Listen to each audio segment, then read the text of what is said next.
Dawnbringer, Book 3, Chapter 2, Symbelyia.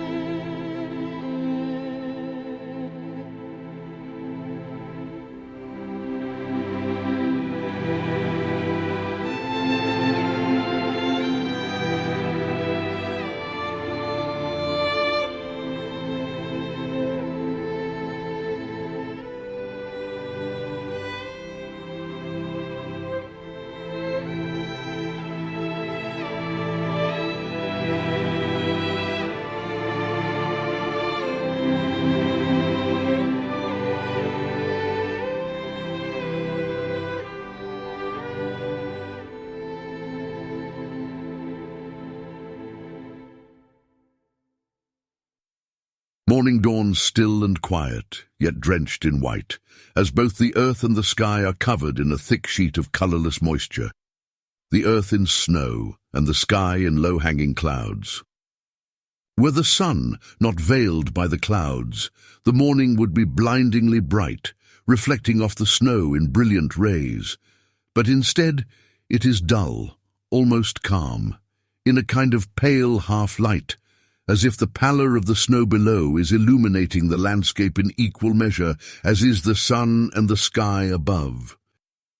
All of this makes the hint of rosy hue that surrounds the shadowed sun like a halo even more serene, as if a gentle gaze cast through a veil that covers the face of a bride on her wedding day.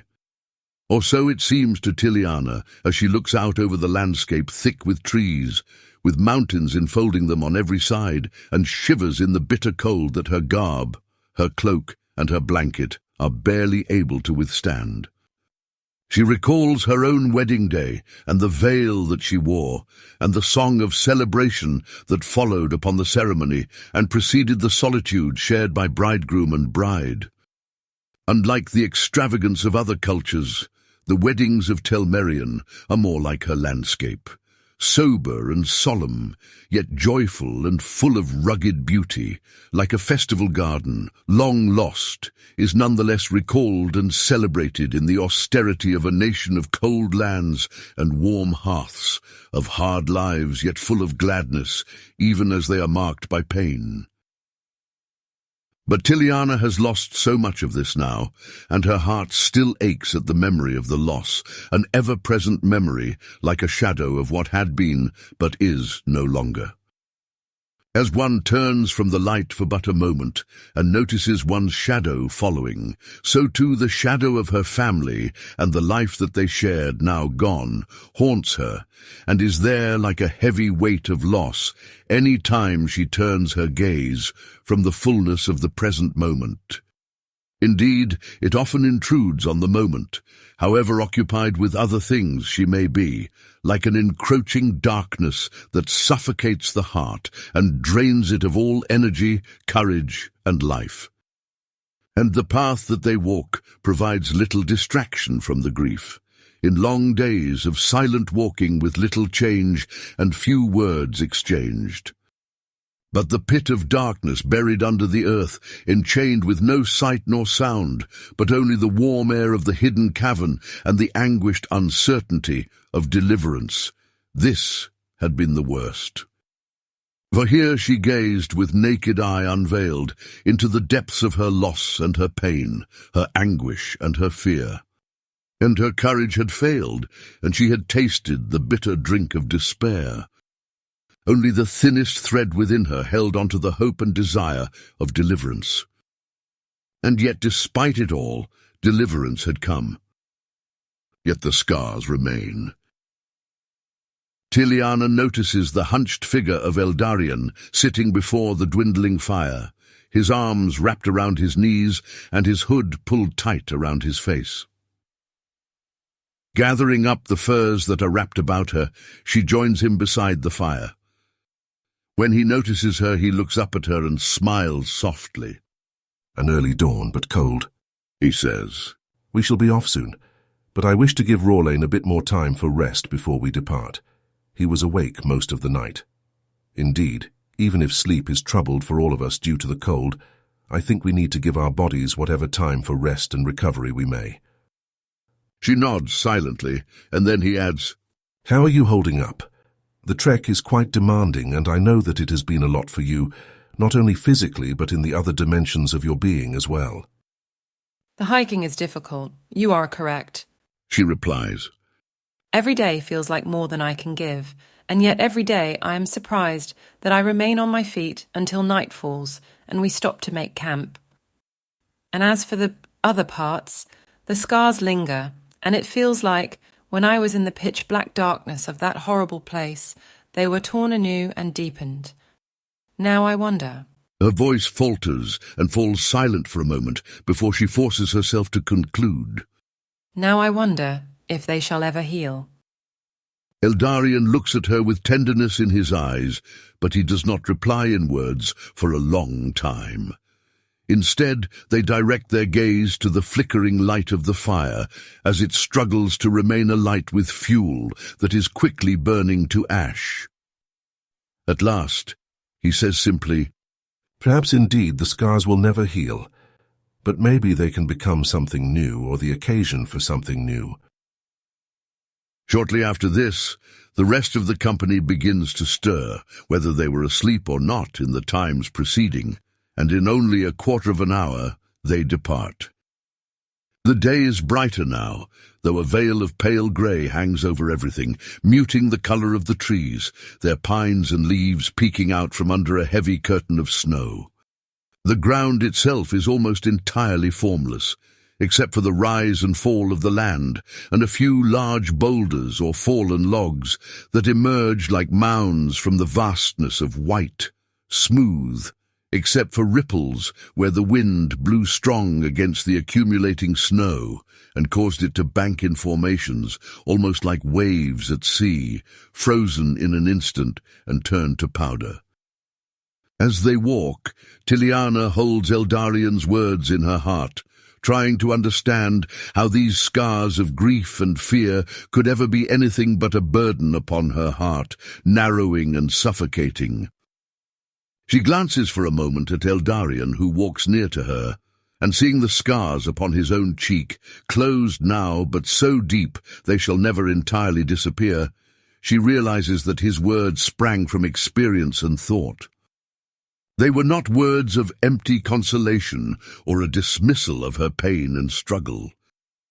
They were words that came from the deep space of his own pained solitude, a fruit of the weight that he himself bears, though he conceals it in silence and in gentleness.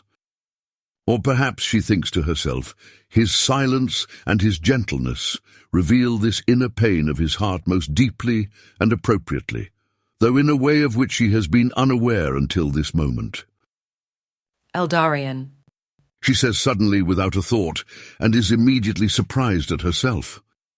Yes, Tiliana, he asks, turning to look at her as they walk. I just want you to know that you do not need to walk your path alone, she continues. I know that there is much that you cannot share with me, perhaps with any of us. Or at least, how can I say it? We won't necessarily understand it fully, but please don't be afraid to share anyway. None should carry their pains and sorrows, their hopes and aspirations alone. I think that, maybe, the gods like to console us not only in the hidden solitude of our hearts, but also through the companionship that we have with one another. Eldarion smiles softly and nods his head. Then he says, I agree with you, Tiliana, and thank you.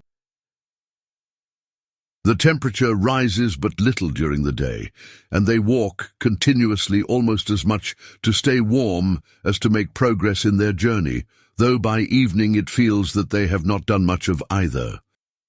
The spirits of all in the company are burdened when darkness begins to fall, exhausted by the difficulty of trekking in the thick snow and worn down by the continual cold. In addition to this, with the reclining of the sun in the cradle of the western mountains, a swift wind begins to blow from the north, bitingly cold and yet not as strong as the wind of the previous day. As they crest a ridge, whose steep ascent they have just with much effort climbed, they find themselves looking down upon a wide and densely forested valley in the depression created in the arms of 3 mountains. Suddenly, at the sight of the woods, cradled by mountains and flecked with snow and ice, a memory rushes upon Eldarion's consciousness so deeply and forcefully that he is unable to resist it. It feels almost as if the very presence of the forest, or something within it, summons forth from deep within him an experience long buried, though never forgotten. It plays out now before his mind's eye in its entirety in a matter of moments, and he must tightly shut his eyes in order to keep the tears from escaping from them. Why this here now? He thinks, trying to get a grasp on his emotions and his mind, and to return to the present. Gradually he returns to the present moment, standing with his 4 companions, looking out over the forested valley, though this is not due to his own efforts. Rather, it is as if the same current that carried the memory into his consciousness also veils it once again in his depths, though now in a way that its veiling does not hide it, but protects it within him and allows him to remain vividly aware of it, to tap into it at any moment. Orlane speaks, and his words draw Eldarion even further from his reverie, and he finds himself fully present again, almost as if the memory had never stirred at all. "It will likely be warmer among the trees of the wood than anywhere else," says Orlane. "Shall we not try to find shelter there for the night?" And so they descend, for the first time leaving what can be discerned of the path they have been following, as it winds its way along a ledge or outcropping of the steep mountain slope to their left. Instead, they take the shortest and straightest route through the snow toward the forest, steep and barren, until they enter into the embrace of the trees, thick and full. Immediately, they are enfolded by a dense silence, almost akin to being underwater, and they look at one another in puzzlement, for the stillness that envelops them now is not caused by the trees and the snow alone. The natural hush caused by such landmarks, by the interplay of thick trees and heavy snow, is accentuated and yet also surpassed by something else entirely. "Is this good or ill?" Elmarié asks quietly, almost as if afraid to speak and disturb the silence. "We do all feel it, do we not?" questions Orlane, looking to the others, who nod in agreement. Their movement has now been halted as they stand still, listening as if to hear some secret voice echo in the silence of the wood, or perhaps to see some vestigious figure emerge from the deepening shadows of twilight to greet them, or perhaps to attack them. But as the minutes pass and nothing occurs, Eldarion, in the lead, begins to move forward again. "What says your heart?" Syrian whispers, in answer to Elmarié's prior question about the good or ill of the something that has welcomed them upon their arrival. She turns and glances at him for a moment and says, "I do not know yet." I feel comes the voice of Eldarion ahead of them. I feel that all of my heaviness is being drawn out of me like affection from the heart, or poison from a wound. Yet for what purpose, I do not know. It is just being elicited. Elmarié closes her eyes and draws in a deep breath, leaning back her head slightly as if listening deeply. Only a moment later, she opens her eyes again and says, "Yes, that is exactly it. Something or someone here wants our pain, our struggle, our loss, and I do not think to use it as a tool against us. No, rather this force feels almost—" "The inverse of the Lord of Nightmares," concludes Orlane. Elmarié looks at him and laughs. "Precisely," she says with a smile. "I do not think we have anything to fear." I do not think so either. Tiliana says, but then adds, It is hard to trust as we walk into the unknown. Should we proceed deeper into the forest, or make camp here, or even stay on the outskirts? What do you think, Tiliana? Eldarion asks, turning back, though the air has now deepened into a darkness so rich that it is almost impossible for them to see one another's faces. She begins but pauses. I feel safe here. This darkness and this silence both are welcoming, not dangerous. Then let us proceed. And so the company continues deeper into the woods, dense trees surrounding them tightly on either side, but leaving just enough space ahead for them to progress. As night fully descends, the forest sinks into the complete darkness of night, not a pitch-black darkness, but rather a subtle veiledness that feels more like a full saturation of color, deeper than the eyes can take in, rather than a lack of color, as if all the essences of color in the world were poured together into a single hue of utmost intensity.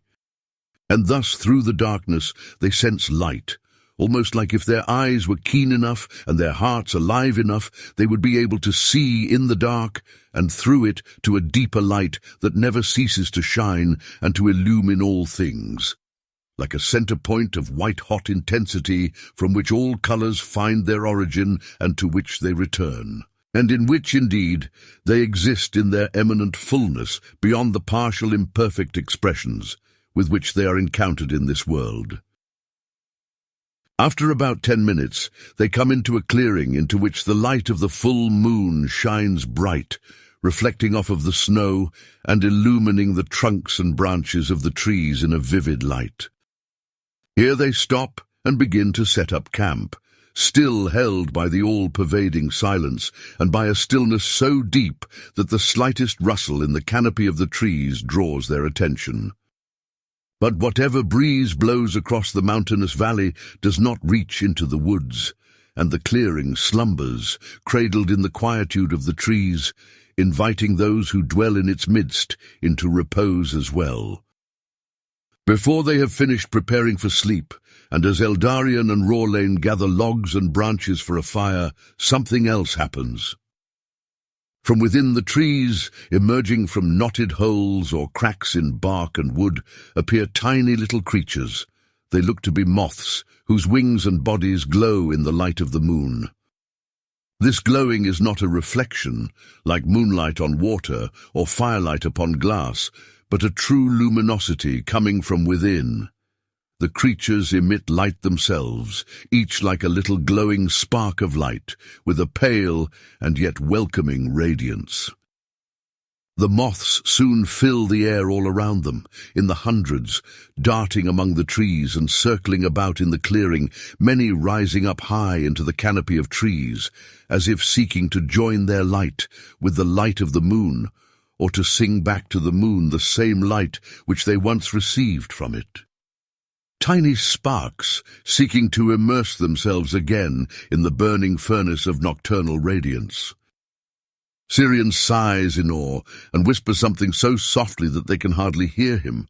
Symbelyia. What was that? Elmarie asks him as she looks around at the moths that encircle her and dance about her body as if seeking to enfold her in light. Do you know what these are? Yes. He replies. Sorry I spoke so softly. I was just so taken. These are called Symbelyia, moon moths. But until now I did not know if they were real or just a legend.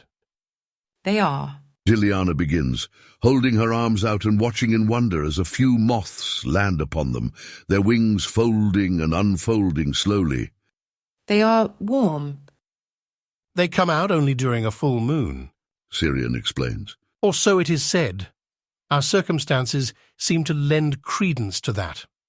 They once filled the forests of Telmerion with their light, and festivals were held at each full moon across the continent. But little by little, due to encroaching darkness, they retreated into uninhabited places where they went into hiding or, we thought perhaps, disappeared entirely. He laughs softly. But here they are. Hildari. Says Elmarie. What did you say? Eldarion asks, turning to her, and he sees her face illumined by the light of the Symbelyia that dance around her, her eyes twinkling in their glow. I don't know. What do you mean that you don't know? I don't know what it means or where it came from. explains Telmerion. While I looked at them, the word came spontaneously to me. Perhaps some forgotten memory. It means Hiliana's gift in the ancient tongue, says Eldarion. You know ancient Telmeric? Syrian asks, stepping closer and joining their conversation. Not perfectly. Eldarion answers, But the mentor of my youth, a man named Aidan, taught it to me. Fascinating. replies Syrian. And from whence did this Aidan learn ancient Telmeric? I do not know. says Eldarion. He never told me. So what does Symbelyia mean? Syrian asks. I know much of the language myself, but it seems not as much as you, and I do not recognize the etymology of the word. I do not recognize it either. Perhaps it has a different origin. At this moment, the moon crests the tops of the trees and shows her face clear and full above the clearing, bathing them in her cool light. Joined with the luminescence of the Symbelyia, the dense forest now glows in a light bright enough for any activity. It is a night full of radiance. But as the tiny dancing moths, glowing and emitting warmth, receive the full light of the moon, something even more incredible happens. They begin to sing, or at least music emerges from them, like vibrations from the bow of a fiddle, or sound from a flute filled with air, or reverberations from the plucked strings of a lyre or harp. And indeed, the sound that washes over the company as they stand in the midst of the dancing and singing moths is unlike anything that they have heard before, and yet also like everything that they have ever heard, only richer, fuller, and more beautiful.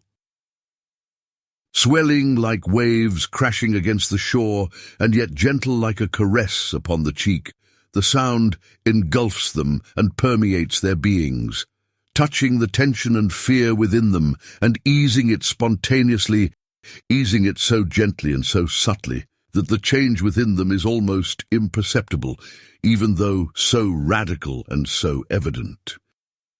I think we have found the force that was inviting us, whispers Eldarion, and as he speaks, all of the companions realize that his voice echoes not as a disturbance of the music, but rather it is taken up into it, and woven into its fabric, enhancing and deepening it, even as being ennobled by it. And so he continues, with awe, but also with confidence. She wished for our vulnerability, so that she could serenade us with her sweetness and give us rest. Warmth, solace, light. We shall be safe here until the morning. As they all recline for sleep, forsaking for the first time since departing from Ristfand, both a campfire and the night watch, Eldarion looks up at the starry sky visible in the space between the trees above them. The moon moths continue to dance and sing softly, and the air surrounding the company of travelers is comfortable, not cold, despite the bitterness of night that falls upon the mountains. Surrounded by the gentle light of the Symbelyia, all the while looking at the distant stars glimmering in the sky, Eldarion has the sensation that he is not only observing stars but surrounded by them, that the moths are like a firmament surrounding him. Only one other time has he had a similar experience, though to call it similar is inaccurate, as it was far different in its nature and its origin than being surrounded by the gifts of Hiliana. During his time in the city of Brugg Hill, he had visited the Great Observatory, a large complex that was advanced in the science of astronomy. Through the use of specialized optical devices, a theory had been developed that the Earth, Yerendal, was not indeed a flat surface, but a round orb, circling in an immense space filled with stars and even other orbs, though different than their own, unable to support life of lungs and heart. And the center of this perpetual movement was the sun, which was called of old Elder. Perhaps Eldarion was indeed named after the sun, though this he does not know for sure. From the little that they had discovered, the astronomers at the Great Observatory had built a model of what they called the harmony, a device that, run by a simple watermill, caused orbs and stars to orbit around a brilliant torchlight in the center, Elder, the sun. On his visit, he had been given a tour not only of the precincts, but of the harmony. All lights had been extinguished and windows heavily curtained, and the stars and the sun ignited until the room itself was filled with the flickering lights of model stars and with orbs circling ceaselessly around a burning light that remained unmoving in the center, illumining all. This small model, born of a frail and budding science, had stirred profound wonder in Eldarion's heart, and he had realized that, though he had assumed that Yerendal was the center of the circle of stars and sun, he now came to believe that the center of all was Elder, whose face nonetheless shone upon all, giving warmth and light. But the science went only so far, and only revealed so much beauty. The living lights that now surround him and dance with another light reveal a deeper truth, which the material image only reflects and seeks to unveil in the little way that it may. For the entirety of the visible universe is modeled on the invisible reality, though without encompassing it all, or being able to be the sole criterion of its truth. No, the judgment passes in the opposite direction. Though the visible world, judged with the eyes, ears, and other senses, and discerned with the tools of science and art, is true and discoverable in its own right, radiant with meaning, its truest significance and profoundest truth is discovered not with this alone, but with the hidden eyes and ears of the heart, attuned to spiritual reality, from which all has been born, and to which it remains always indebted for its very being. And the Symbelyia that surround Eldarion now seem almost like a meeting place between that invisible world and this visible world, two worlds and yet only one, the visible contained within the invisible, and manifesting it, like a city contained in a nation or a house in a city, or better, as a child in the womb of a mother or affection in the heart of a man.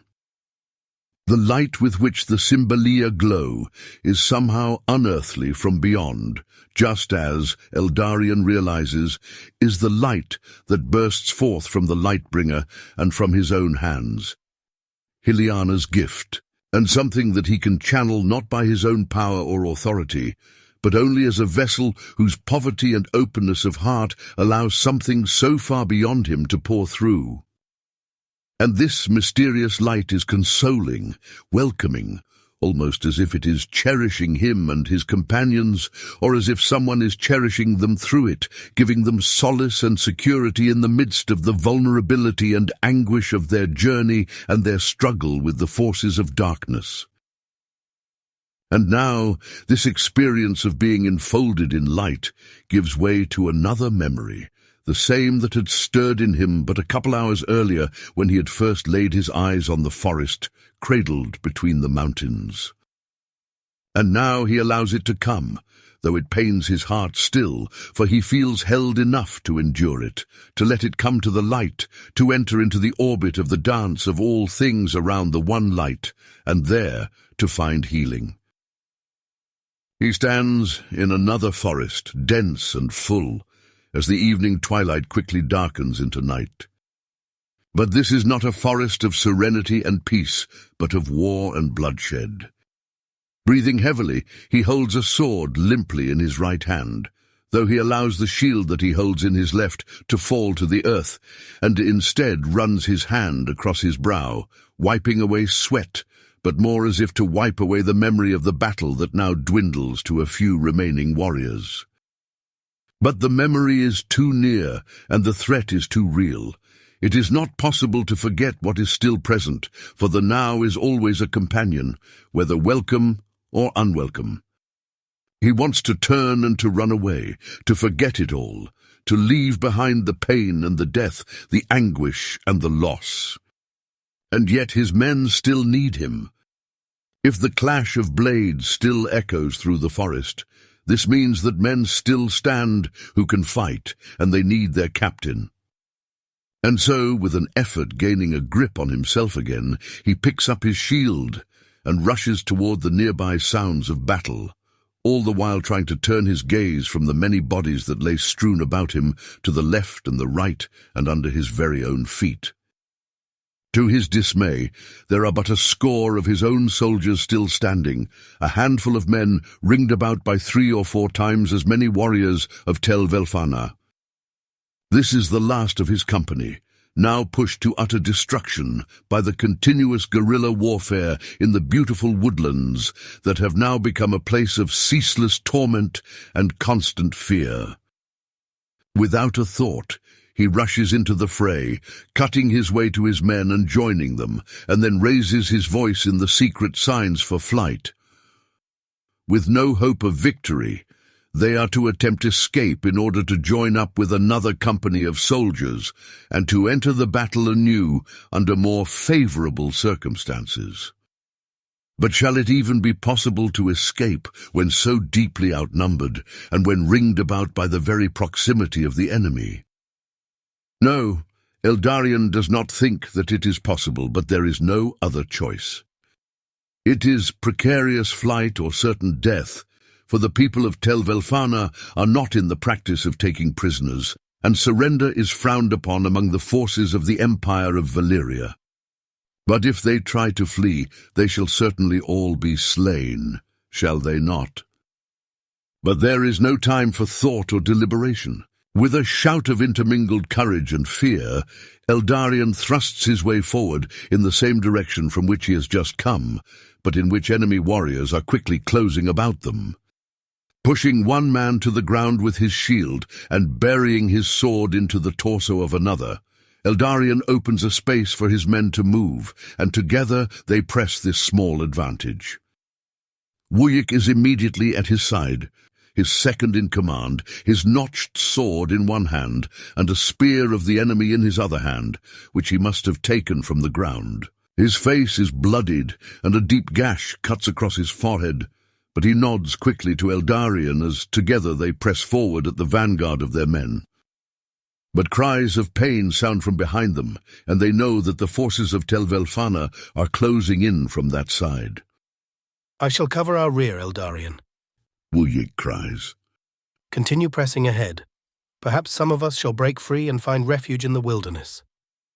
Before Eldarion can open his mouth, the man leaps back, weapons a flurry of movement before him, and he tries to carve his way to the rear of their small company. But he is unable to see whether Wujek even makes it to his intended place, as his attention is locked ahead where 4 men still stand between him and the open woods, where flight shall be a real, though slim, possibility. But should they really flee? Should they not rather try to stand and fight to the death? But why? For glory and honor, for the privilege of dying in valor rather than fleeing in cowardice? Is it really cowardice to try to safeguard one's life and the lives of the men entrusted to one's care, especially in a war of attrition whose only goal is political expansion and material gain? No, the most precious commodity in this war, and the one being trodden underfoot, is the life and well-being of innocent men forced to do unspeakable things in the name of an empire whose lust for power knows no bounds. Just as Eldarion breaks free of the last stranglehold and makes ready to lead his men into the forest, he turns and sees the remaining 4 of his men standing close to him, but 5 feet away, having followed him this far, yet held too tightly on either side by the warriors of Tel Velfana to follow him easily into the space he has created. They are occupied with deflecting the many blows directed at them and are unable to move. Quickly indeed, whatever opening Eldarion had cleared now vanishes as the enemy fighters close about his men. Even as he seeks to charge back into the fray to liberate them, he witnesses the last of his companions quickly hewn down by Tel Velfanan blades. The weight of his loss and the profoundest sense of guilt and failure washes over him now, and it thrusts him to his knees. The desire to escape departs from him, and he wishes only now to die with his companions, to at last let go of the ceaseless and fruitless struggle for life in the face of unrelenting loss and destruction. And he receives what he wishes, with no pause for further deliberation, and no words exchanged between the slayer and the slain, as is the case in battle, as a mace collides with the side of his helmed head and sends all spiraling into blackness.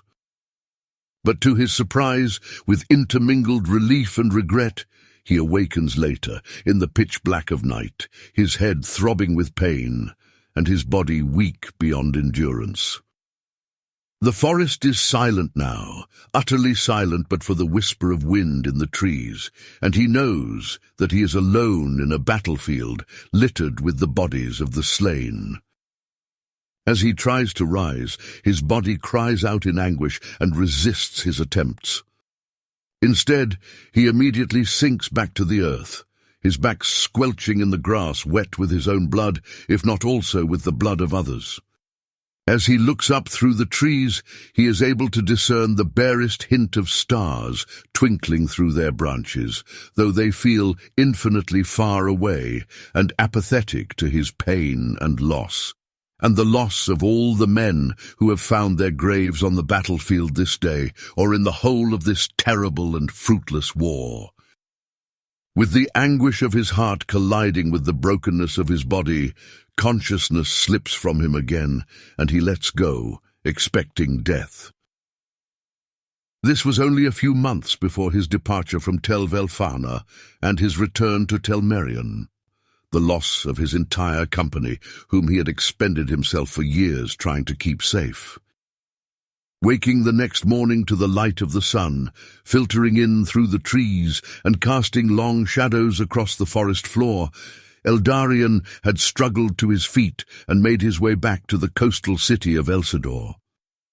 Here, after a short time of recovery, he was given lead of another company and sent back into the crucible of the forests of a nation which fought only to defend itself against a foreign aggressor, an aggressor whom Eldarion himself had become.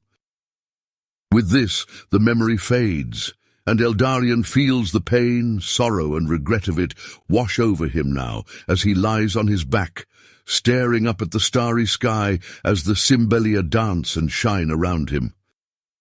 And as he does so, it is as if the lingering wounds that have not ceased to ache and bleed since those terrible years begin to close and to heal.